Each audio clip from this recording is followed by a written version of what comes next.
आप ही के channel invest आज फॉर कल पे आज से हम एक नई सीरीज स्टार्ट कर रहे हैं जिसका नाम है सीक्रेट ऑफ सक्सेसफुल इन्वेस्टर, जिसमें हम सारे ऐसे सीक्रेट पॉइंट सीखने वाले हैं जो हर एक इन्वेस्टर को सक्सेसफुल होने के लिए इन्वेस्टिंग लाइफ में ध्यान रखना जरूरी है।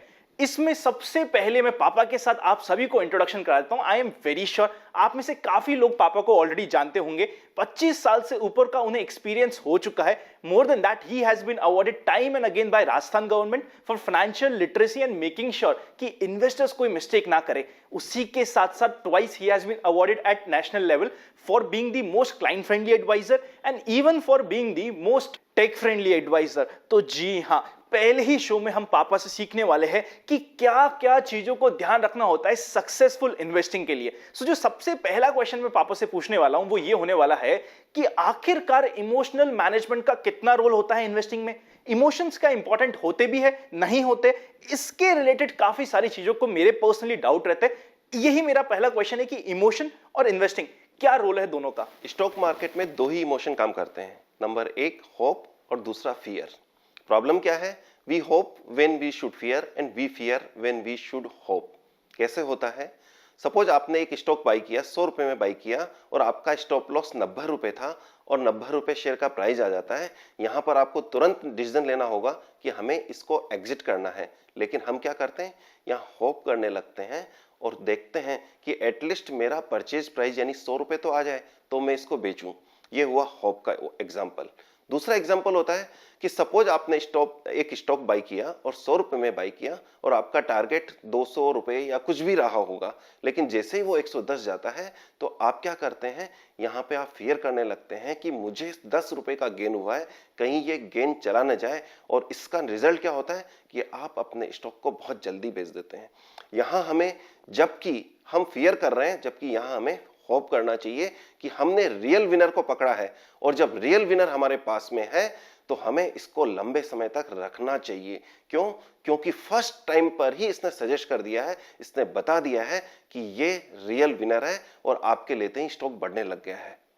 अब जहां तक होप और फियर की बात है या इमोशंस की बात है, ये सिर्फ स्टॉक मार्केट में ही नहीं बल्कि अपने जनरल लाइफ में भी वर्क करता है। कैसे वर्क करता है?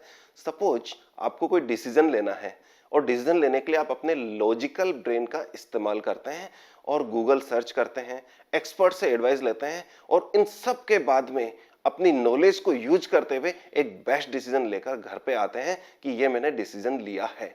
लेकिन घर पे आते ही वाइफ क्या कहती है कि नहीं, हमें तो ये नहीं, ये करना है, और आप उसको फाइनल करके अपना काम कर लेते हैं।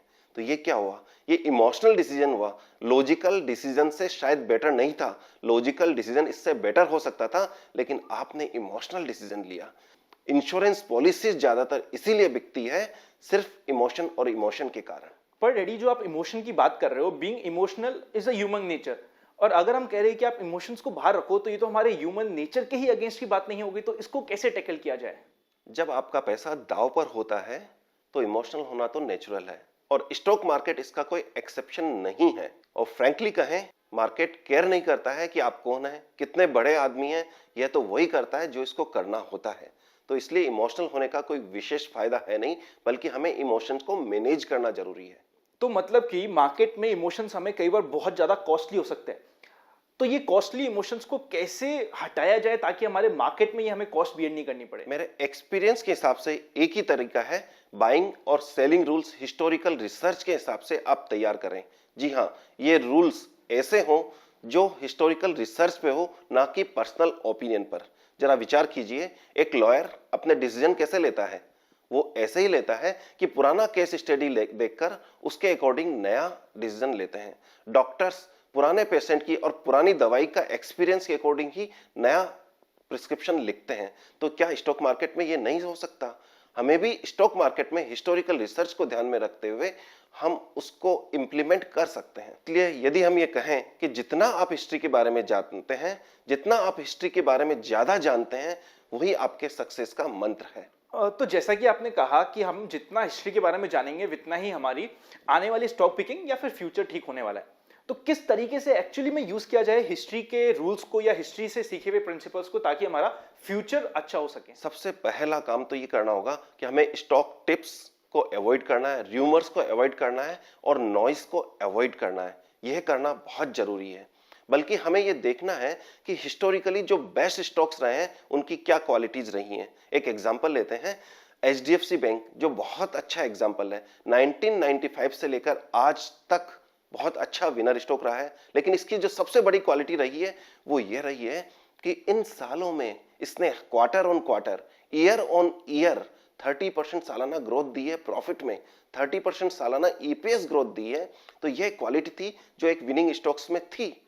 ऐसा ही एक एग्जांपल लेते हैं एशियन पेंट्स, पिछले 20 सालों से year on year, quarter on quarter ये 20% सालाना ईपीएस ग्रोथ, सेल्स ग्रोथ दे रहा है। तो ये क्वालिटी हो गई जो हमें पता लगती है कि एक विनिंग स्टॉक में ऐसी क्वालिटी चाहिए। आप इन्फोसिस का एग्जांपल ले लीजिए, 1993 से लेकर आज तक लगभग 30% सालाना एनुअल ईपीएस ग्रोथ ये दे रहा है। और ईपीएस ग्रोथ 30% के अलावा ये क्वार्टर ऑन क्वार्टर भी ग्रोथ दे रहा है। तो ये विनिंग स्टॉक की क्वालिटी है। ये हमारे लिए एक लेसन हो सकता है कि हम ऐसे स्टॉक सेलेक्ट करें जिसमें ये क्वालिटी हो। इसी तरह से हम ये भी दे सकते हैं कि किसी भी कंट्री में, किसी भी देश में यदि आप जाते हैं, वहां का जीडीपी प्लस इन्फ्लेशन उतना ही वहां का स्टॉक मार्केट ग्रो करता है। तो इसका मतलब कि अगर हम हिस्ट्री के बारे में चीजों को जानते हैं तो ये कहीं ना कहीं हमारे आने वाले फ्यूचर को बेटर कर सकता है और ये हमारे लिए एक सक्सेस की सीढ़ी हो सकती है। हिस्ट्री इंपॉर्टेंट है अनंत, हिस्ट्री इंपॉर्टेंट है, लेकिन हिस्ट्री हमें वैसे नहीं जाननी है जैसा कि स्कूल में बच्चों को पढ़ाया जाता है। अकबर, बाबर, हुमायूं, महाराणा प्रताप ये कब हुए थे, कितने वार लड़े, और ये तारीख याद करना इंपॉर्टेंट नहीं है।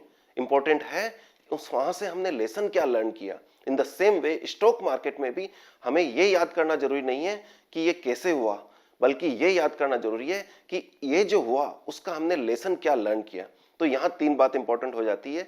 नंबर 1 कि हम हिस्ट्री में देखें कि क्या मिस्टेक्स हुई है, क्या विनिंग प्रोबेबिलिटीज थी, और उसके अकॉर्डिंग हमें डिसाइड करें कि क्या फ्यूचर विनिंग प्रोबेबिलिटीज हो सकती हैं। उन हिस्ट्री को देखकर हम लेसन लिखें, लेसन लर्न करें, और साथ में उसके अकॉर्डिंग हम न्यू सेट ऑफ रूल्स बनाएं।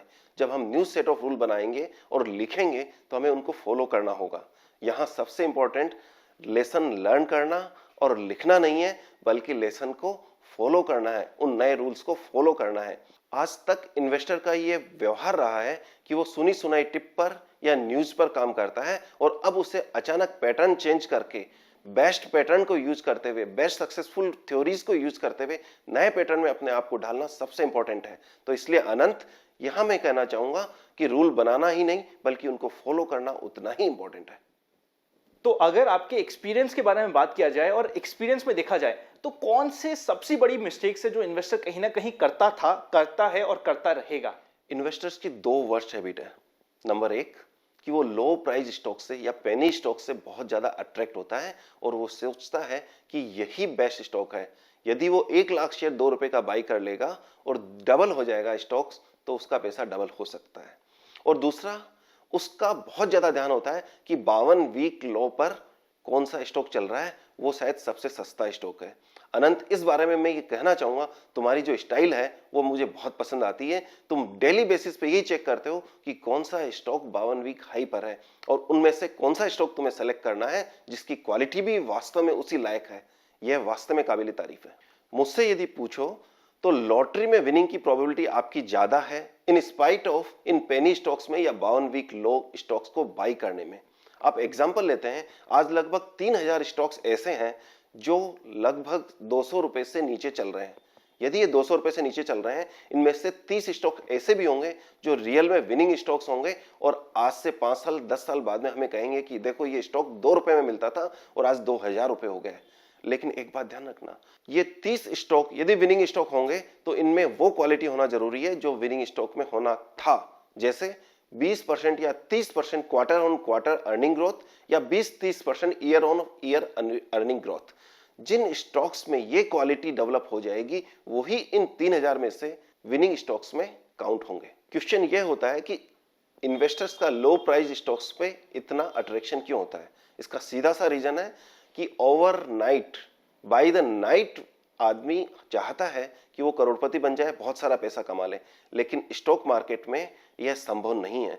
यह परसिस्टेंसी चाहता है, ये आपसे कंसिस्टेंसी चाहता है, ये आपके सक्सेसफुल होने के लिए आप चाहता है कि आप ज़्यादा से ज़्यादा मेहनत करें, ज़्यादा से ज़्यादा लेसन लर्न करें। यहाँ ज़रूरत है कि हम हमारे बिहेवियर को एनालाइज करें, बिल्कुल न्यूट्रल होकर एनालाइज करें और अपनी मिस्टेक्स से सीखें, चाहे लाइफ हो चाहे स्टॉक मार्केट हो। सफलता का यही एक मंत्र है।